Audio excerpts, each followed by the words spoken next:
La santé décarbone. Énergivore et consommateur de ressources, le secteur de la santé a désormais bien conscience de son impact sur l'environnement. Hospimedia s'est rendu dans les établissements sanitaires et médico-sociaux qui agissent pour se mettre au vert. Dans cet épisode, direction le CH de Boulogne-sur-Mer dans le Pas-de-Calais. Alors qu'une obligation réglementaire pousse les établissements de santé publics à renouveler une partie de leur flotte de véhicules en véhicules propres, le CH a déjà franchi le cap il y a 10 ans. Il profite désormais pour ses trajets internes des avantages de 8 véhicules électriques. Une démarche de développement durable qui sera reprise dans le futur projet RSE de l'hôpital et qui ira plus loin car la mobilité ne doit pas se limiter à l'électrification des véhicules.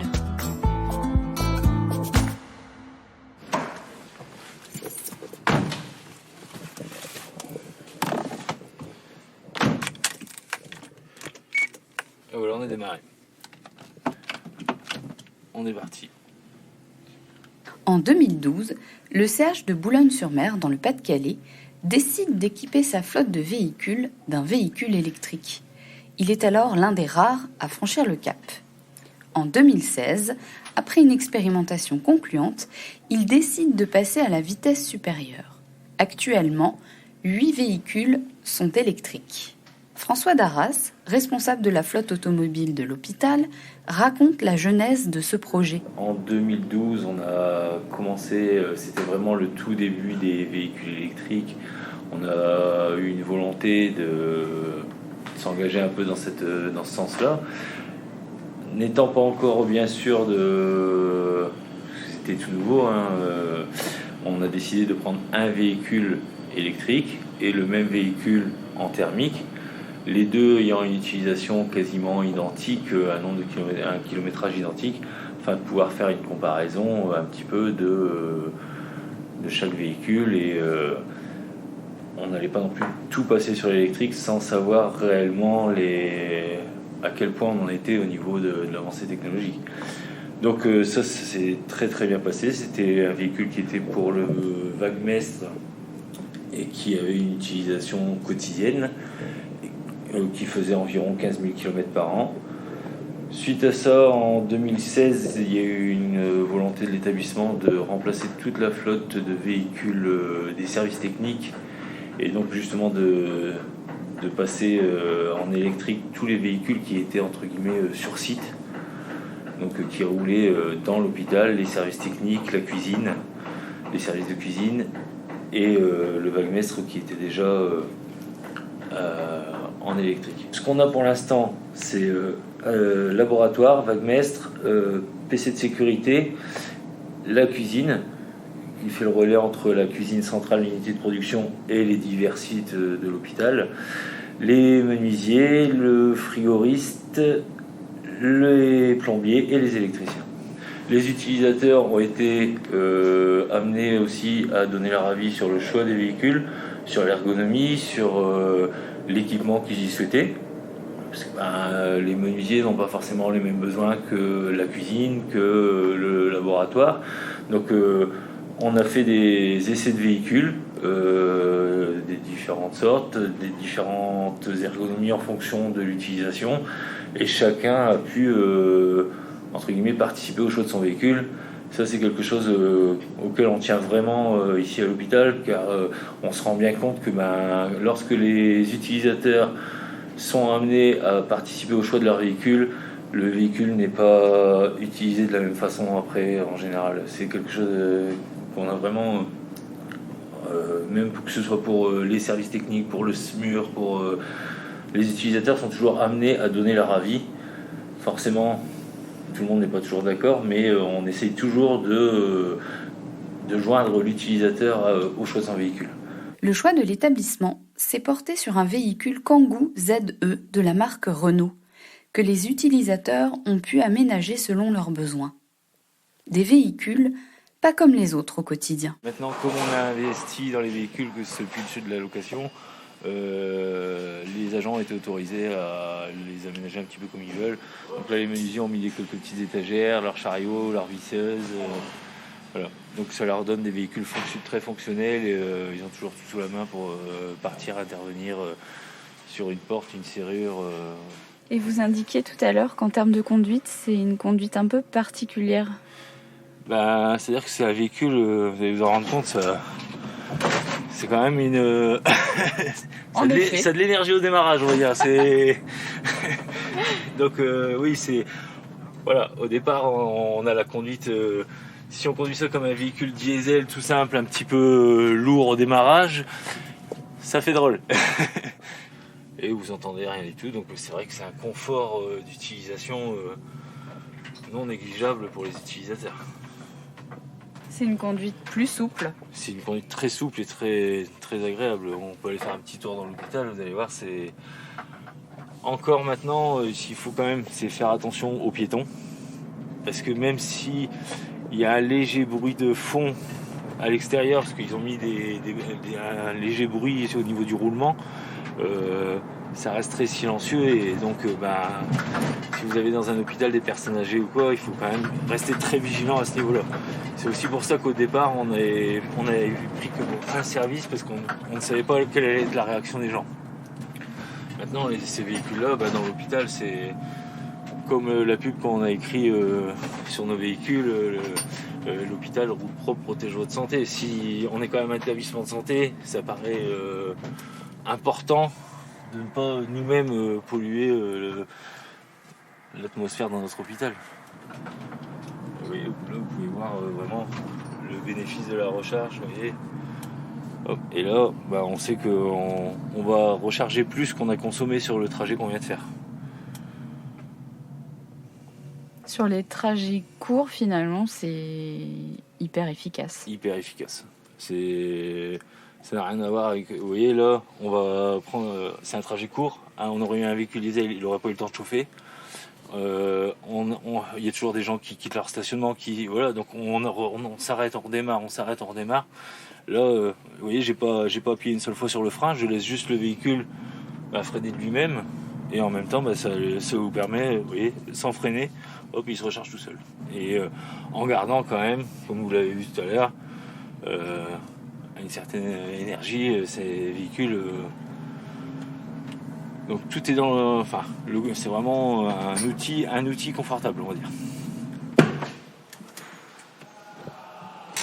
Donc voilà, on a fait un petit tour à l'hôpital, on est revenu avec plus d'autonomie qu'on était parti. Au quotidien, les véhicules électriques présentent beaucoup d'avantages, avec tout de même un point négatif que soulève François Darras.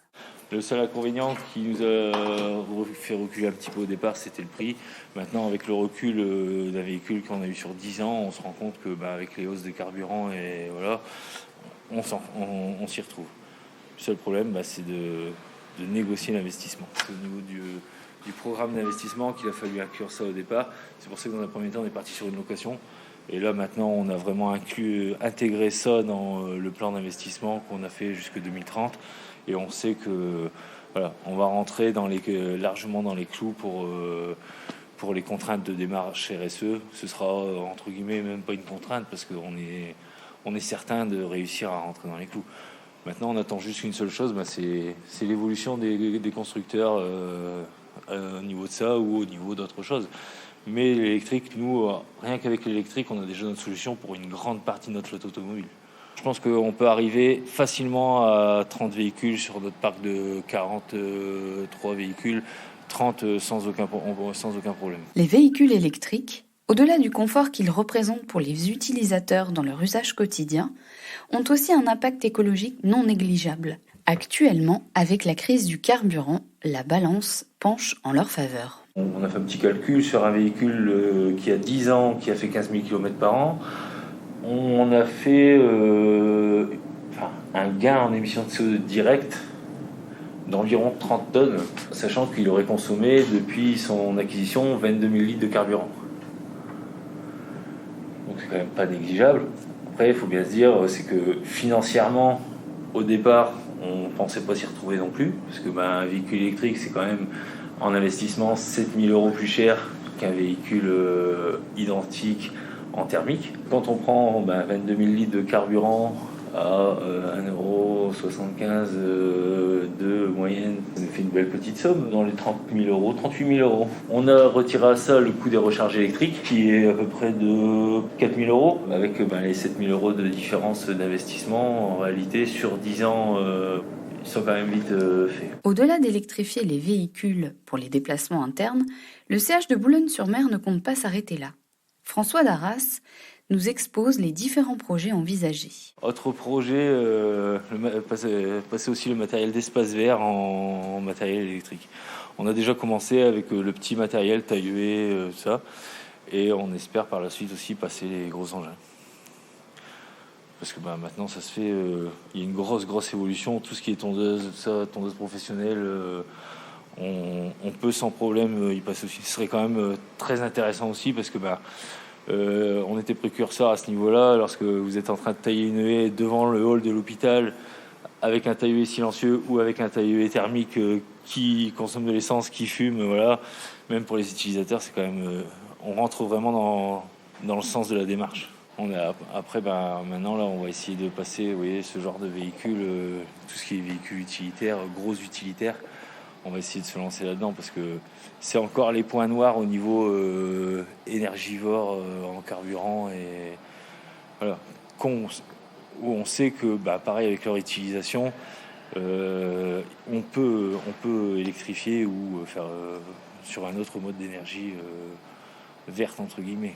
Pour le tout nouveau conseiller en transition énergétique et écologique en santé, Rémi Newland, arrivé en juillet 2022 pour le groupement hospitalier de territoire Côte d'Opale, auquel appartient le CH de Boulogne-sur-Mer, il ne faut pas uniquement prendre la question de la mobilité sous l'angle de l'électrification des véhicules. D'autres leviers existent en effet. En termes d'amélioration de l'impact environnemental des mobilités, donc c'est une chose d'électrifier la flotte, c'est un axe de travail, il faut y aller. Après, c'est pas le seul. En fait, il y a d'autres leviers qui sont, on va dire, au niveau du périmètre. En électrifiant la flotte de véhicules de l'hôpital, on agit directement sur les déplacements professionnels.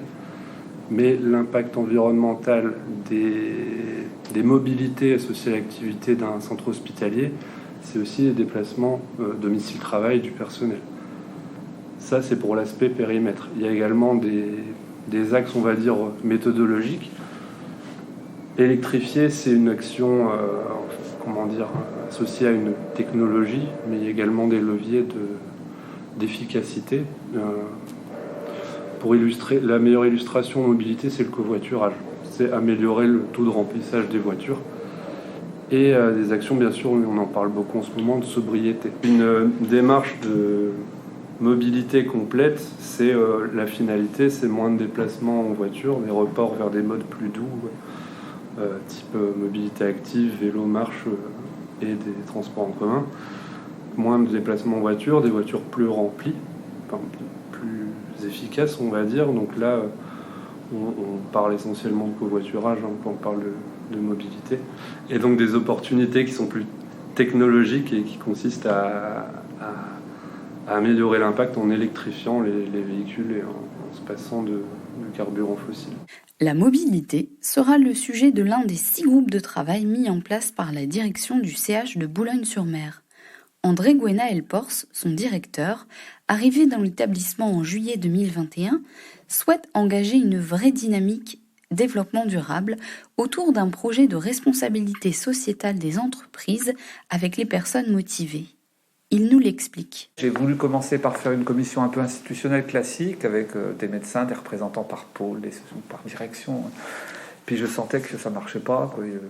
J'avais pas vraiment de volontaires. Et j'ai fait l'inverse finalement. J'ai avec les membres de ce COPIL précédent, donc je leur ai dit, écoutez, au niveau du développement durable, il y a 5-6 domaines. Eh bien, on va partir sur l'idée de faire comme si on avait l'équivalent de 6 COPIL, donc de développement durable ou RSE, donc domaine par domaine. Et je les ai invités, c'était au mois de septembre, lors d'une espèce d'assemblée générale, et j'ai eu 47 personnes en amphi qui sont venues, et vraiment c'était très, très motivant. Voilà. Et on leur a annoncé, on va créer une commission, mais d'abord on souhaiterait que vous puissiez tous vous positionner sur un groupe. Et de proche en proche, ces groupes ont été constitués. Donc j'ai actuellement 6 groupes de travail. Et ces groupes-là vont désigner lors de leur prochaine première séance un pilote et un copilote. Et ce pilote et ce copilote seront intégrés dans une commission RSE. Voilà. Alors pour ce qui me concerne, je leur ai dit, ce que je souhaite, c'est que pour le mois de juin prochain, puisqu'on est en train de réécrire le projet d'établissement, c'est que nous ayons dans le projet d'établissement un chapitre entier qui s'appelle RSE, et que c'est cette future commission qui rédigera, et les groupes de travail qui rédigeront ce chapitre. On va y aller de manière modeste. L'important, c'est que moi, je veux surtout pour l'été prochain avoir, on va dire, un projet 5-6 pages, mais pédagogique, pour dire c'est pour les 4-5 ans qui viennent. On veut aller faire ça. Mais dans l'attente, évidemment, ce plan d'action, moi, je vois ça de manière institutionnelle avec des gros trucs. Mais par contre, les professionnels qui sont dans les groupes, eux, ils vont sortir, je suis sûr, plein d'idées.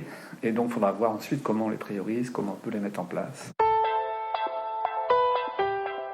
Ce reportage a été réalisé par Géraldine Tribault. Au mixage et à la création sonore, Alexandre Debuchy. Le prochain épisode sera disponible mardi. En attendant, vous pouvez retrouver votre podcast La santé décarbone sur hospimedia.fr ou sur votre plateforme d'écoute préférée.